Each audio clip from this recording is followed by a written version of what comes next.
What I see in store for the future and what things are gonna change, that we might not need airplanes anymore. That we could just have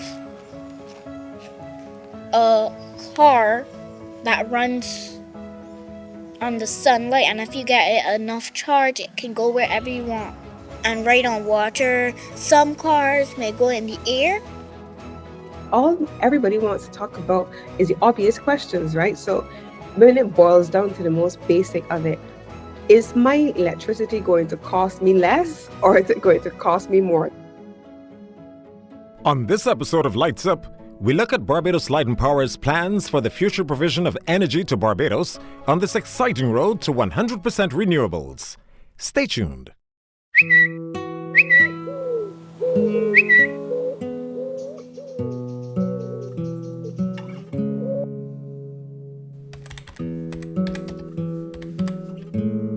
The only constant in life is change. The Barbados Light and Power knows this all too well. It is the company's constant evolution and innovation that have catalyzed Barbados' socio-economic development and positioned our nation as a leader in the English-speaking Caribbean. As we look to the country's renewable energy goals, how does government envisage the future of energy provision in Barbados?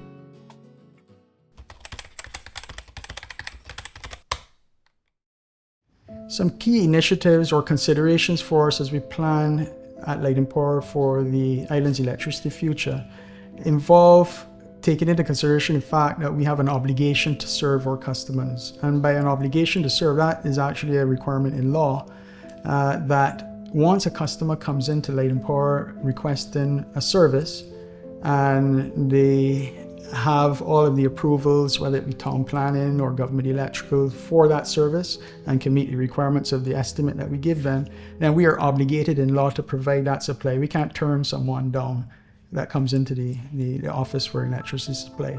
So this is an obligation that we take very seriously in the company, and that then influences how we plan for the future. We do have to estimate what our demand will be going forward. We need to take a close look at our plant and condition of our plant, the retirement dates, and anticipate what we need to have in place so that when someone comes into the office to request a service, that we have everything in place to be able to meet that demand. One of the things about the energy sector is that sometimes in the public domain, all everybody wants to talk about is the obvious questions, right? So when it boils down to the most basic of it, is my electricity going to cost me less or is it going to cost me more? That's the most practical conversation that everybody, including me, wants to have. And so it is the responsibility of those in the sector to make sure that there are opportunities for us to onboard different types of energy generation in a way that ultimately over time will result in a benefit to the country. And so right now we have an excess. I call it an excess because the incentivization for the solar PV generation environment in Barbados was so attractive, so generous, that we now have more solar PV perhaps that we know what to do with. And the requirement for solar PV requires us now to bring on, for the first time, and actually it's the first time in the Caribbean that we're seeing this, is battery energy storage systems. Barbados is the first mover. We weren't only the first to have a national energy policy in this way. We weren't only the first one to decide we were going to go to carbon neutrality. We weren't only the first ones to have an overabundance of solar and to have an aggressive solar penetration density. But we are now the first ones to have the first battery energy storage system procurement in the region. And the fact is, in many other countries around the world, and certainly in other countries of equivalent size. So battery energy storage systems, that is coming to the market in early 2025, and that's going to be a new exciting opportunity for persons to either invest in or to benefit from grid connections as a result of. We also have coming to the market the very first major wind farm. So that's coming to the market in January. That is in partnership with the International Financial Corporation. We have 2 private sector entities providing the lands, and yes, one of the partners is the Barbados Light and Power. And the exciting thing about wind is that we have 2 smaller wind projects already, less than 1 megawatt each. This one is between 30 minimum up to 60 megawatts, so it's significant. But what is exciting for us about that as well is that it's not just large investors or people who have a lot of money that they want to say, I want to have an investment opportunity. What we in the ministry and the government are most excited about is the opportunity for communities to get involved and for average Barbadians to come in, and we're building a unit trust model so that people are able to come in with small amounts and participate in Barbados's first wind farm project.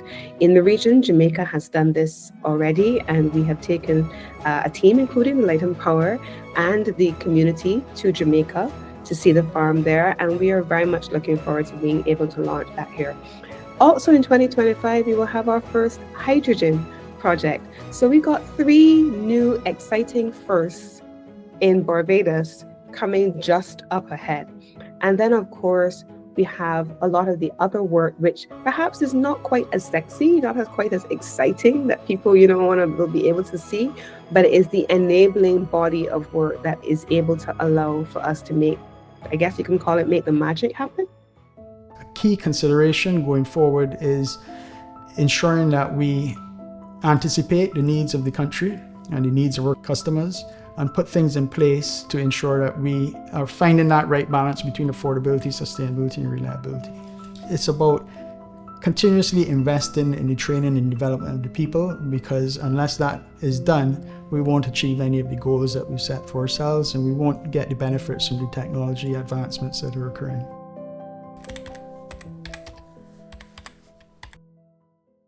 I'm excited about where we can envision the sector is going to go to bring that balance between transitioning to renewable energies, embracing new technologies, creating new jobs and new employment for people, creating new industries in the country, making companies more efficient, more profitable as well, contributing positively to the climate crisis conversation. But yes, ultimately, transitioning to renewable energy in a way that takes people and puts them in the very center of this transitioning by focusing on the economic, the social, and the environmental impact of our energy policy over time. That's what I would like to see overall. The future of the electricity sector, I believe, is poised to undergo significant transformations in the coming years, driven by advancements in technologies, the push towards greater sustainability, and also driven by the evolving expectation of our customers. One of the most notable recent trends that I expect to continue is this shift towards renewable energy resources, as the country strives to meet our very ambitious energy transition goals, and we seek to integrate solar, wind, and other renewable energy resources into our generation portfolio. We are observing that for our customers, the value of electricity is expanding beyond mere consumption of electricity. The rise of distributed energy resources such as rooftop solar panels and home battery storage systems is very exciting, because it will continue to empower our customers to become prosumers who will be able to produce and manage their own energy, and also have the facility to earn some income by selling their excess energy back to the national grid.